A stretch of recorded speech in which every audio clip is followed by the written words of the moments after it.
O Céu e o Inferno, capítulo 6, Doutrina das Penas Eternas. Título: Origem da Doutrina das Penas Eternas.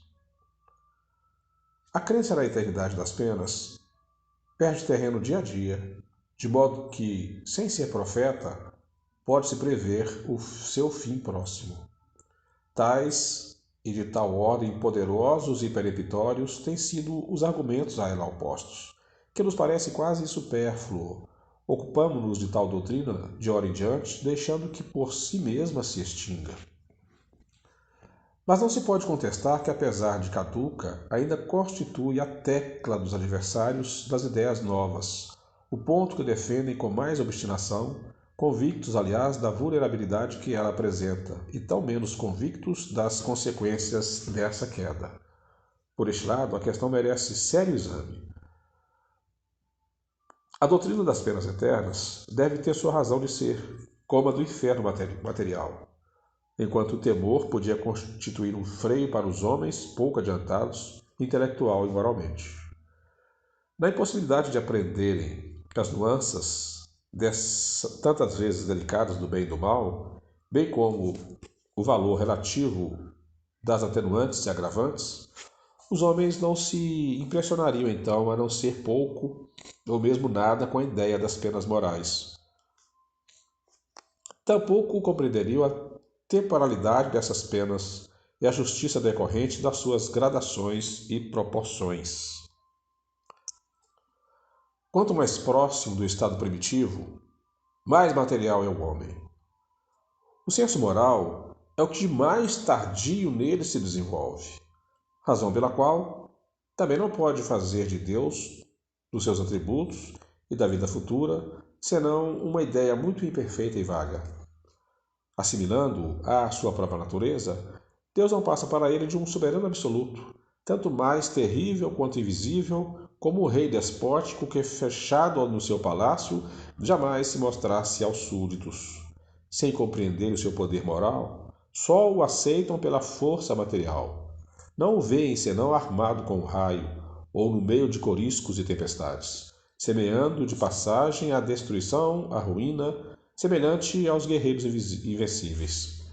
Um Deus de mansuetude e cordura não seria um Deus, porém um ser fraco e sem meios de se fazer obedecer. A vingança implacável, os castigos terríveis, eternos, nada tinha de incompatíveis com a ideia que se fazia de Deus, como lhes repugnava a razão. Implacável também, ele, homem, nos seus ressentimentos, cruel para os inimigos e inexorável para os vencidos. Deus, que lhe era superior, deveria ser ainda mais terrível. Para tais homens, eram precisas crenças religiosas assimiladas à sua natureza rústica. Uma religião toda espiritual, toda amor e caridade, não podia se aliar à brutalidade dos costumes e das paixões. Não censuremos, pois, a Moisés, sua legislação draconiana, apenas bastante para conter o povo indócil, sem o haver feito de Deus um Deus vingativo. A época assim o exigia. Essa época em que a doutrina de Jesus não encontraria eco e até se anularia. À medida que o espírito se desenvolvia, o véu material ia-se-lhe dissipando pouco a pouco, e os homens habilitavam-se a compreender as coisas espirituais. Mas isso não aconteceu senão lenta e gradualmente. Por ocasião de uma vinda, já Jesus pôde proclamar um Deus clemente, falando do seu reino, não deste mundo, e acrescentando: amai-vos uns aos outros e fazei bem aos que vos odeiam. Ao passo que os antigos diziam: olho por olho, dente por dente. Ora, quais eram os homens que viviam no tempo de Jesus? Seriam almas novamente criadas e encarnadas? Mas se assim fosse, Deus teria criado para o tempo de Jesus almas mais adiantadas que para o tempo de Moisés? E daí, o que teria decorrido para essas últimas? Consumir-se-iam por toda a eternidade no embrutecimento? O mais comezinho bom senso repele essa suposição. Não, essas almas eram as mesmas que viviam sob o império das leis mosaicas e que tinham adquirido em várias existências o desenvolvimento suficiente à compreensão de uma doutrina mais elevada, assim como hoje mais adiantadas se encontram para receber um ensino ainda mais completo. O Cristo não pôde, no entanto, revelar aos seus contemporâneos todos os mistérios do futuro. Ele próprio o disse: muitas outras coisas vos diria se estivesseis em estado de as compreender. E eis porque vos falo em parábolas. Sobretudo no que se diz respeito à moral, isto é, aos deveres do homem, foi o Cristo muito explícito, porque tocando na corda sensível da vida material, sabia fazer-se compreender. Quanto a outros pontos, limitou-se a semear sob a forma alegórica os germens que deveriam ser desenvolvidos mais tarde. A doutrina das penas e recompensas futuras pertence a esta última ordem de ideias. Sobretudo em relação às penas, ele não poderia romper bruscamente com as ideias preconcebidas, vindo traçar aos homens novos deveres, substituir o ódio e a vingança pelo amor do próximo e pela caridade, e o egoísmo pela abnegação, era já muito. Além disso, não podia racionalmente enfraquecer o temor do castigo reservado aos prevaricadores, sem enfraquecer ao mesmo tempo a ideia do dever. Se ele prometia o reino dos céus aos bons, este reino estaria interdito aos maus. E para onde iriam eles? Demais, seria necessária a inversão da natureza, para que inteligências ainda muito rudimentares pudessem ser impressionadas de feição a identificarem-se com a vida espiritual, levando-se em conta a circunstância de Jesus se dirigir ao povo à parte menos esclarecida da sociedade, que não podia prescindir de imagem de alguma sorte palpável e não de ideias sutis. Eis a razão porque Jesus não entrou em minúcias supérfluas a esse respeito. Nessa época, não era preciso mais do que opor uma punição à recompensa. Se Jesus ameaçou os culpados com o fogo eterno, também os ameaçou de serem lançados no Geena. Ora, que vem a ser o Geena? Nada mais, nada menos que um lugar nos arredores de Jerusalém. Um monturo, onde se despejavam as imundícias da cidade.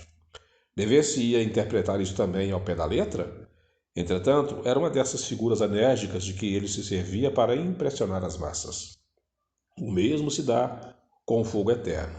E se tal não fora o seu pensar, ele estaria em contradição, exaltando a clemência e misericórdia de Deus, pois clemência e inexorabilidade são sentimentos antagônicos que se anulam. Desconhecer-se-ia, pois, o sentido da palavra de Jesus, atribuindo-lhes a sanção do dogma das penas eternas, quando todo o seu ensino proclamou a mansidão do Criador e a sua benignidade. No Pai Nosso, Jesus nos ensina a dizer: perdoai-nos, Senhor, as nossas faltas, assim como nós perdoamos aos nossos devedores. Pois se o culpado não devesse esperar algum perdão, inútil seria pedi-lo. Esse perdão é, porém, incondicional? É uma remissão pura e simples da pena em que se incorre? Não. À medida que desse perdão, subordina-se ao modo pelo qual se haja perdoado, o que equivale a dizer que não seremos perdoados desde que não perdoemos. Deus, fazendo do esquecimento das ofensas uma condição absoluta, não podia exigir do homem fraco o que ele onipotente não fizesse. O Pai Nosso é um protesto cotidiano contra a eterna vingança de Deus. Para homens que só possuíam da espiritualidade da alma uma ideia confusa, o fogo material nada tinha de improcedente, mesmo porque já participava da crença da pagã, quase universalmente propagada. Igualmente, a eternidade das penas nada tinha que pudesse repugnar os homens desde muitos séculos submetido à legislação do terrível Jeová. No pensamento de Jesus, o fogo eterno não podia passar, portanto, de simples figura, pouco lhe importando fosse essa figura interpretada à letra, desde que ela servisse de freio às paixões humanas. Sabia ele, ademais, que o tempo e o progresso se incumbiriam de explicar o sentido alegórico, mesmo porque, segundo a sua predição, o Espírito de verdade viria esclarecer aos homens todas as coisas. O caráter essencial das penas irrevogáveis é a ineficácia do arrependimento. E Jesus nunca disse que o arrependimento não mereceria a graça do Pai. Ao contrário, sempre que se lhe deparou ensejo, ele falou de um Deus clemente, misericordioso, solícito em receber o filho pródigo, que voltasse ao lar paterno. Inflexível, sim, para o pecador obstinado, porém pronto sempre a trocar o castigo pelo perdão do culpado sinceramente arrependido. Este não é, por certo, o traço de um Deus sem piedade. Também convém assinalar que Jesus nunca pronunciou contra quem quer que fosse, mesmo contra os maiores culpados, a condenação irremissível. Todas as religiões primitivas, revestindo o caráter dos povos, tiveram deuses guerreiros que combatiam à frente dos exércitos. O Jeová dos Hebreus facultava-lhes 1000 modos de exterminar os inimigos. Recompensava-os com a vitória ou punia-os com a derrota. Tal ideia a respeito de Deus levava a honrá-lo ou apaziguá-lo com sangue de animais ou de homens, e daí os sacrifícios sangrentos que representavam papel tão saliente em todas as religiões da antiguidade. Os judeus tinham abolido os sacrifícios humanos. Os cristãos, apesar dos ensinamentos do Cristo, por muito tempo julgaram honrar o Criador, votando aos milhares, às chamas e às torturas, os que denominava hereges, o que constituía, sobre outra forma, verdadeiro sacrifício humano, pois que os promoviam para a maior glória de Deus, e com acompanhamento de cerimônias religiosas.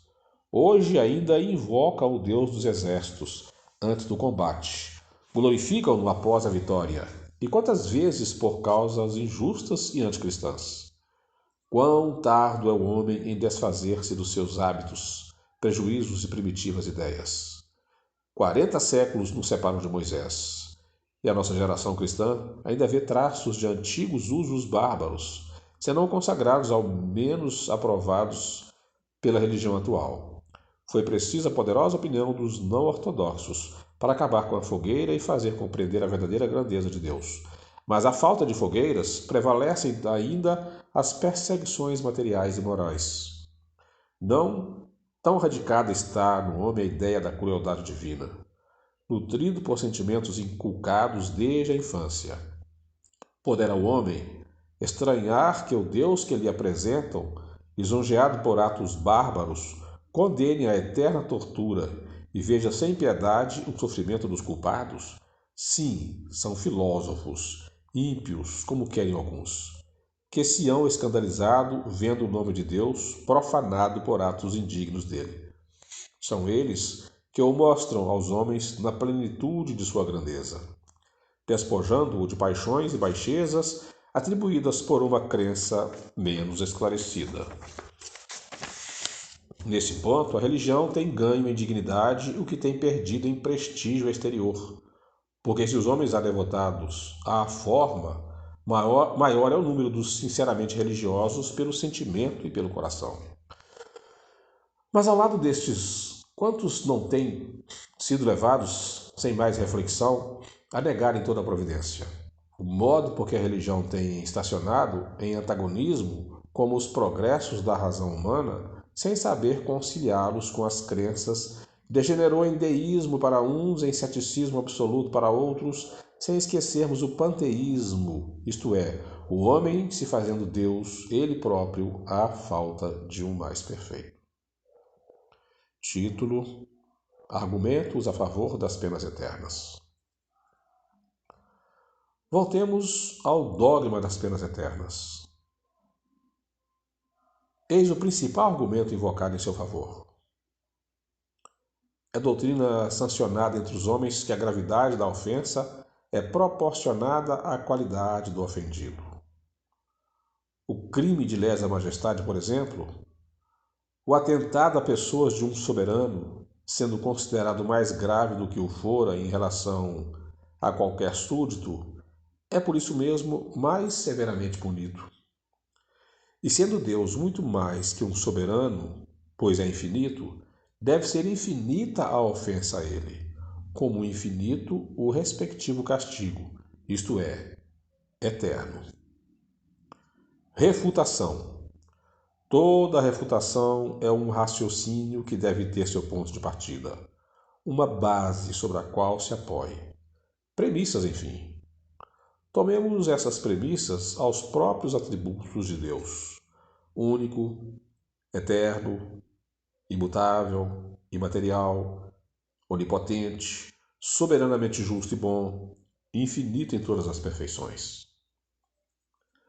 É impossível conceber Deus de outra maneira, visto como sem a infinita perfeição, poder-se-ia conceber outro sem que ele fosse superior. Outro ser que lhe fosse superior. Para que seja único acima de todos os seres, faz-se mister que ninguém possa excedê-lo ou sequer igualá-lo em qualquer coisa. Logo, é necessário que seja de todo infinito. E porque são infinitos os atributos divinos, não sofrem aumento nem diminuição, sem o que não seriam infinitos e Deus perfeito tampouco. Se se tirasse a menor parcela de um só dos seus atributos, não haveria mais Deus. Por isso que poderia coexistir um ser mais perfeito. O infinito de uma qualidade exclui a possibilidade da existência de outra qualidade.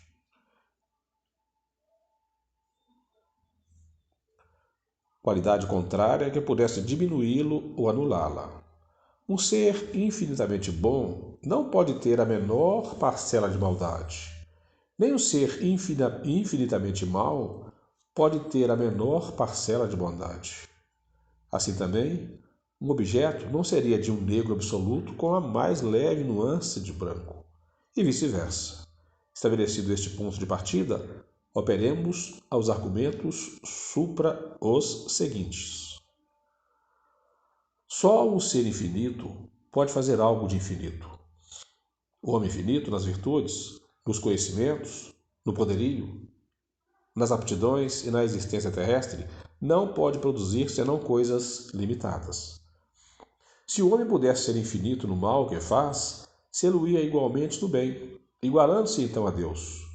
Mas se o homem fosse infinito no bem, não praticaria o mal, pois o bem absoluto é a exclusão de todo o mal. Admitindo-se que uma ofensa temporária, a divindade pudesse ser infinita, Deus, vingando-se por um castigo infinito, seria logo infinitamente negativo. E sendo Deus infinitamente negativo, não pode ser infinitamente bom e misericordioso. Visto como um destes atributos exclui o outro, se não for infinitamente bom, não é perfeito, e não sendo perfeito, deixa de ser Deus. Se Deus é inexorável para o culpado que se arrepende, não é misericordioso. E se não é misericordioso, deixa de ser infinitamente bom. E por que daria Deus aos homens uma lei de perdão se ele próprio não perdoasse? Resultaria daí que o homem que perdoa os seus inimigos e lhe retribui o mal com o bem seria melhor que Deus, surdo ao arrependimento dos que o ofendem, negando-lhes por todo sempre o mais ligeiro carinho. Achando-se em toda parte e tudo vendo, Deus deve ver também as torturas dos condenados. E se ele se conserva insensível aos gemidos por toda a eternidade, será eternamente impiedoso. Ora, sem piedade não há bondade infinita. A isto se responde que o pecador arrependido, antes da morte, tem a misericórdia de Deus, e que mesmo o maior culpado pode receber essa graça. Quanto a isso, não há dúvida, e compreende-se que Deus só perdoe ao arrependido, mantendo-se inflexível para com os obstinados. Mas se ele é tão misericordioso para a alma arrependida, antes da morte, por que deixará de ser para quem se arrepende depois dela? Por que a eficácia do arrependimento só durante a vida, um breve instante e não uma eternidade que não tem fim? Circunscrita a um dado tempo, a bondade e misericórdia divinas teriam limites, e Deus não seria infinitamente bom. Deus é soberanamente justo. A soberana justiça não é inexorável, absolutamente, nem leva a complacência ao ponto de deixar impunes todas as faltas. Ao contrário, pondera rigorosamente o bem e o mal, recompensando um e punindo outros equitativa e proporcionalmente, sem se enganar jamais na explicação. Se por uma falta passageira, resultante sempre da natureza imperfeita do homem, e muitas vezes no meio em que vive, a alma pode ser castigada eternamente sem esperança de clemência ou de perdão. Não há proporção entre a falta e o castigo. Não há justiça. Reconciliando-se com Deus, arrependendo-se e pedindo para reparar o mal praticado, o culpado deve subsistir para o bem, para os bons sentimentos. Mas se o castigo é irrevogável, esta subsistência para o bem não frutifica, e um bem não considerado significa injustiça. Entre os homens, o condenado não se corrige tão por comutada às vezes, mesmo perdoada sua pena, e assim haveria mais equidade na justiça humana do que na justiça divina. Se a pena é irrevogável, inútil será o arrependimento, e o culpado, nada tendo a esperar de sua correção, persiste no mal, de modo que Deus não só o condena a sofrer perpetuamente, mas ainda a permanecer no mal por toda a eternidade. Isso não há nem bondade, nem justiça. Sendo em tudo infinito, Deus deve abranger o passado e o futuro. Deve saber, ao criar uma alma, se ela virá a falir, assaz gravemente para ser eternamente condenada. Se o não souber, a sua sabedoria deixará de ser infinita, e ele deixará de ser Deus. Sabendo, cria voluntariamente uma alma desde logo voltada ao eterno suplício, e nesse caso deixa de ser bom. Uma vez que Deus pode conferir a graça ao pecador arrependido, tirando-o do inferno, deixam de existir penas eternas, e o juízo dos homens está revogado. Conseguintemente, a doutrina das penas eternas absolutas conduz à negação, ou pelo menos ao enfraquecimento de alguns atributos de Deus, sendo incompatível com a perfeição absoluta, de onde resulta este dilema: ou Deus é perfeito e não há penas eternas, ou há penas eternas e Deus não é perfeito. Também se invoca a favor do dogma da eternidade das penas o seguinte argumento: a recompensa conferida aos bons, sendo eterna, deve ser por corolário a eterna punição. Justo é proporcionar a punição à recompensa. Refutação: Deus criou as almas para fazê-las felizes ou desgraçadas. Evidentemente, a felicidade da criatura deve ser o fito do Criador, ou ele não seria bom. Ela atinge a felicidade pelo próprio mérito, que é adquirido, não mais o perde. O contrário seria a sua degeneração. A felicidade eterna é, pois, a consequência de sua imortalidade. Antes, porém, de chegar à perfeição, tem lutas a sustentar, combates a travar com as más paixões. Não tendo sido criada perfeita, mais suscetível de o ser, a fim de que tenha o mérito de suas obras. A alma pode cair em faltas que são consequentes à sua natural fraqueza. E se por essa fraqueza for eternamente punida, era caso de perguntar por que não a criou Deus mais forte. A punição é antes uma advertência do mal, já praticado, devendo ter por fim reconduzi-la ao bom caminho. Se a pena fosse irremissível, o desejo de melhorar seria supérfluo. Sem o fim da criação, seria alcançado porquanto haveria seres predestinados à felicidade ou à desgraça. Se uma alma se arrepende, pode regenerar-se, e podendo se regenerar-se, pode aspirar à felicidade. E Deus seria justo se lhe recusasse os respectivos meios? Sendo bem o fim supremo da criação, a felicidade que é o seu prêmio deve ser eterna, e o castigo como meio de alcançá-la, temporário. A noção mais comezinha da justiça humana prescreve que se não pode castigar perpetuamente quem se mostra desejoso de praticar o bem. Um último argumento a favor das penas eternas é este: o temor das penas eternas é um freio. Anulado este, o homem por nada temer entregar-se-ia a todos os excessos. Refutação: esse raciocínio procederia se a temporalidade das penas importasse, de fato, na supressão de toda sanção penal. A felicidade ou infelicidade futura é consequência rigorosa da justiça de Deus, pois a identidade de condições para o bom e para o mal seria a negação dessa justiça. Mas, em não ser eterno, nem por isso o castigo deixa de ser temeroso. E tanto maior será o temor, quanto maior a convicção. Esta, por sua vez, tanto mais profunda será, quanto mais racional a procedência do castigo. Uma penalidade em que, se não crê, não pode ser um freio, e a eternidade das penas está nesse caso. A crença nessa penalidade, já o afirmamos, teve a sua utilidade e a sua razão de ser em dada época. Hoje, não somente deixa de impressionar os ânimos, mas até produz descrentes. Antes de a preconizar como necessidade, fora mister demonstrar a sua realidade. Seria preciso, além disso, observar a sua eficácia junto àqueles que a preconizam e se esforçam por demonstrá-la. É desgraçadamente entre estes muitos provam pelos atos que nada temem das penas eternas.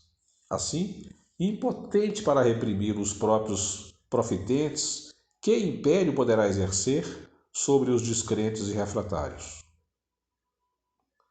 Título: Impossibilidade material das penas eternas. Até aqui, só temos combatido o dogma das penas eternas com o raciocínio. Demonstremos agora, em contradição com os fatos positivos, que observamos provando-lhe a impossibilidade. Por este dogma, a sorte das almas, irrevogavelmente fixada depois da morte, é como tal um trovão definitivo aplicado ao progresso. Um travão, né? Não é trovão, um travão definitivo aplicado ao progresso. Ora, a alma progride ou não? Eis a questão. Se progride, a eternidade das penas é impossível. E poder-se-á duvidar desse progresso, vendo a variedade enorme de aptidões morais e intelectuais existentes sobre a Terra, desde o selvagem ao homem civilizado, aferindo a diferença apresentada por um povo de um a outro século? Se admite não ser das mesmas almas, é força admitir que Deus criou almas em todos os graus de adiantamento, segundo os tempos e lugares, favorecendo umas e destinando outras à perpétua inferioridade, o que seria incompatível com a justiça que, aliás, deve ser igual para todas as criaturas. É incontestável que a alma atrasada, moral e intelectualmente, como a dos povos bárbaros, não pode ter os mesmos elementos de felicidade, as mesmas aptidões para gozar dos esplendores do infinito, como a alma cujas faculdades estão largamente desenvolvidas. Se, portanto, estas almas não progredirem, não podem, em condições mais favoráveis, gozar na eternidade, senão de uma felicidade, por assim dizer, negativa. Para estar de acordo com a rigorosa justiça, chegaremos, pois, à conclusão de que as almas mais adiantadas são as atrasadas de outros tempos com progressos posteriormente realizados. Mas aqui atingimos a questão magna da pluralidade das existências, como meio único e racional de resolver a dificuldade. Façamos abstração, porém, dessa questão e consideremos a alma sob o ponto de vista de uma única existência. Peguemos como exemplo um rapaz de 20 anos, desses que comumente se encontram ignorantes, viciado por índole, cético, negando sua alma a Deus, entregue à desordem e cometendo toda a sorte de malvadeza. Esse rapaz se encontra depois num meio favorável, melhor. Trabalha, se instrui, se corrige gradualmente e acaba por tornar-se um crente piedoso. Eis aí um exemplo palpável do progresso da alma durante a vida. Exemplo que se reproduz todos os dias. Este homem morre em avançada idade, como um santo, e naturalmente certa de que lhe torna salvação. Mas qual seria a sua sorte se um acidente lhe pusesse termo à existência 30 ou 40 anos mais cedo? Ele estava nas condições exigidas para ser condenado, e se o fosse, todo o progresso que ele se lhe tornaria impossível. E assim, segundo a doutrina das penas eternas, teremos um homem salvo somente pela circunstância de viver mais tempo, circunstância, aliás, fragilíssima, uma vez que um acidente qualquer poderia tê-la anulado fortuitamente. Desde que sua alma pôde progredir em um tempo dado, por que razão não mais poderia progredir depois da morte? se uma causa alheia à sua vontade a tivesse impedido de fazê-lo durante a vida. Por que lhe recusaria Deus os meios de regenerar-se na outra vida, concedendo-lhes nesta? Nesse caso, o arrependimento veio posto que tardio, mas se desde o momento da morte se impusesse irrevogável condenação, esse arrependimento seria infrutífero por todo sempre, como destruída seria as aptidões dessa alma para o progresso e para o bem.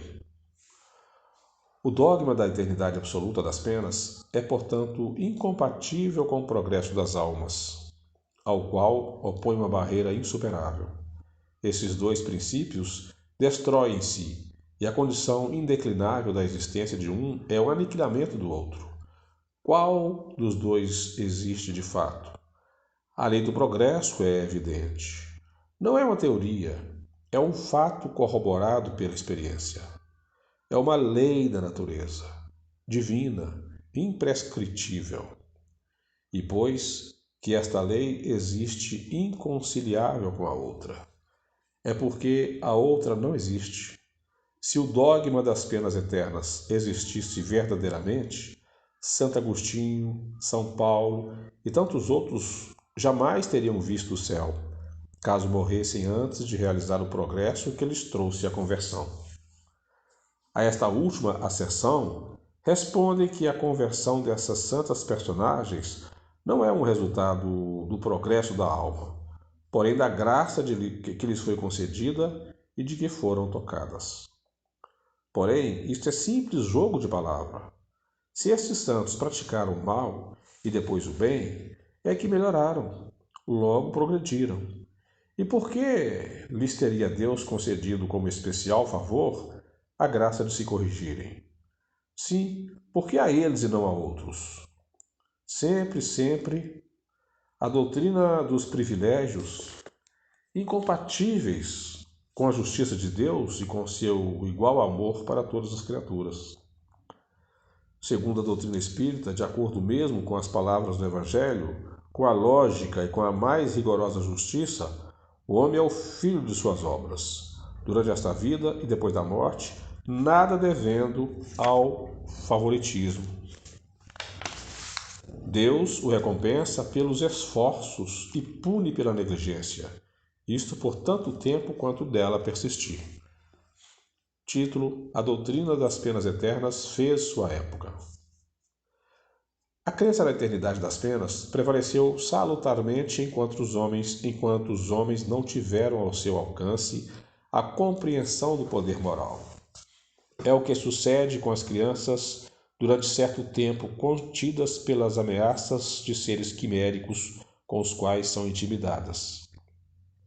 Chegadas ao período do raciocínio, repele por si mesmas essas quimeras da infância, tornando-se absurdo o querer governá-las por tais meios.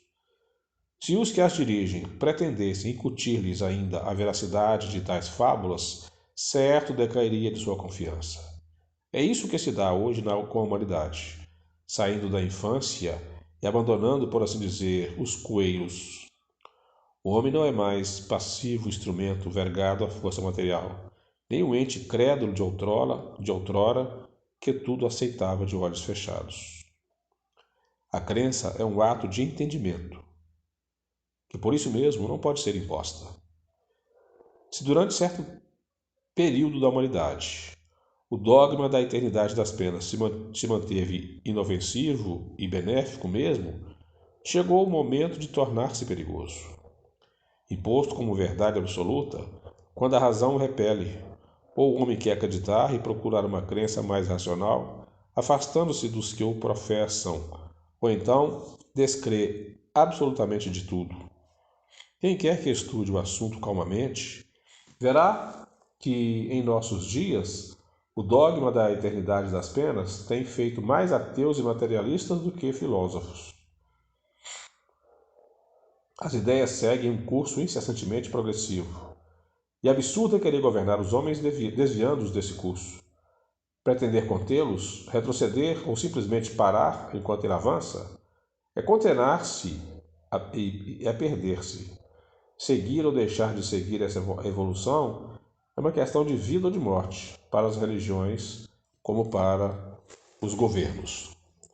Este fatalismo é um bem ou um mal?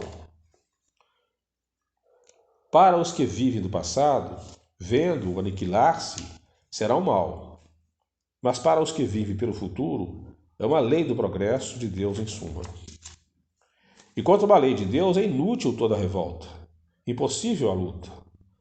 Para que, pois, sustentar a todo transe uma crença que dissolve em desuso, fazendo mais danos que benefícios à religião? Contrista dizê-lo, mas uma questão material domina aqui a questão religiosa. Esta crença tem sido grandemente explorada pelas ideias de que com o dinheiro se abrem as portas do céu e do inferno. As quantias por estes meios arrecadadas, outrora e ainda hoje, são incalculáveis e verdadeiramente fabuloso o imposto prévio pago ao temor da eternidade. E sendo facultativo tal imposto, a renda é sempre proporcional à crença. Extinta essa, improdutivo será aquele. De bom grado cede a criança o bolo a quem lhe promete afugentar o lobisomem. Mas se a criança já não acreditar em lobisomem, guardará o bolo.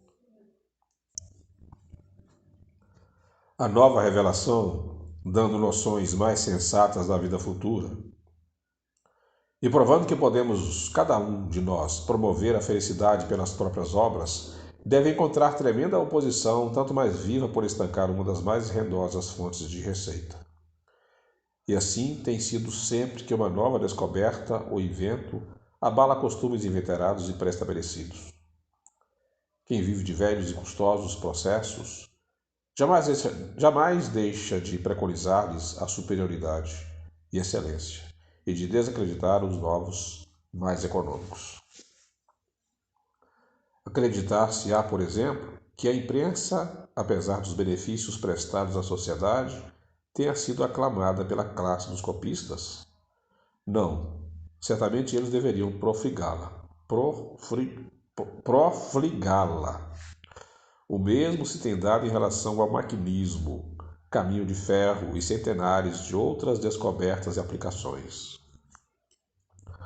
Aos olhos dos incrédulos, o dogma da eternidade das penas afigura-se futilidade da qual se riem. Para os filósofos, esse dogma tem uma gravidade social pelos abusos que a coroçoa, ao passo que o homem verdadeiramente religioso tem a dignidade da religião interessada na destruição dos abusos que tal dogma origina e da sua causa, enfim. Título: Ezequiel contra a eternidade das penas e o pecado original. Isso é para encerrar o capítulo. A quem pretende encontrar na Bíblia a justificação da eternidade das penas, pode-se opor os textos contrários que a tal respeito não comportam ambiguidades. As seguintes palavras de Ezequiel são as mais explícitas negação, não somente das penas irremissíveis, mas da responsabilidade que o pecado do pai do gênero humano acarretasse à sua raça. O Senhor novamente falou e disse: De onde vem o uso dessa parábola entre vós e consagrada proverbialmente em Israel? Os pais, dizeis, comeram uvas verdes, e os dentes dos filhos ficaram estragados? Por mim juro, disse o Senhor, que esta parábola não passará mais entre vós como provérbio em Israel. Pois todas as almas me pertencem, a do filho está comigo, como a do pai. A alma que tiver pecado, morrerá ela própria. Se um homem for justo, se proceder segundo a equidade e a justiça, se não magoar nem oprimir ninguém, se entregar ao seu devedor o penhor que este lhe houver dado, se não tomar nada do bem de outrem por violência, se dá o seu pão a quem tem fome, se veste os que estão nus, se não se presta à usura e não percebe mais do que tem dado, se desvia sua mão da iniquidade e promove um juízo conciliatório entre dois que se contendem? Se caminha seguro à pauta dos meus preceitos e observa minhas ordens para obrar conforme a verdade, este homem é justo e viverá muito certamente, diz o Senhor Deus. Se esse homem tem um filho que dê em ladrão e derrame sangue, ou que cometa algumas dessas falhas, este filho morrerá muito certamente, pois tem praticado todas essas ações detestáveis e seu sangue permanecerá sobre a terra. Se este homem tem um filho que, vendo todos os crimes por seu pai cometidos, se aterrorize e evite imitá-lo, este não morrerá por causa da iniquidade de seu pai, mas viverá muito certamente. Seu pai, que tinha oprimido os outros por calúnias e que tinha praticado ações criminosas no meio do seu povo, morreu por causa de sua própria iniquidade. Se dizes, por que o filho não tem suportado a iniquidade de seu pai? É porque o filho tem obrado segundo a equidade e a justiça, tem guardado todos os meus preceitos e porque os tem praticado, viverá muito certamente. A alma que tem pecado morrerá ela mesma. O filho não sofrerá pela iniquidade do pai, e o pai não sofrerá pela iniquidade do filho. A justiça do justo verterá sobre ele, a impiedade do ímpio verterá sobre ele. Se o ímpio fez penitência de todos os pecados que tem cometido, se observou todos os meus preceitos, se obra segundo a equidade e a justiça, ele viverá certamente e não morrerá. Eu não me lembrei mais de todas as iniquidades que ele tinha cometido. Viverá nas obras da justiça que houver praticado.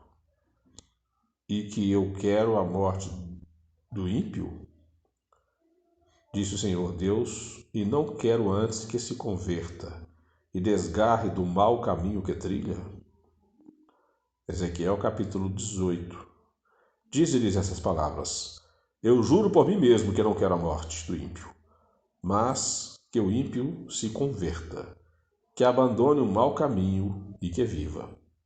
Ezequiel capítulo 33, versículo 11.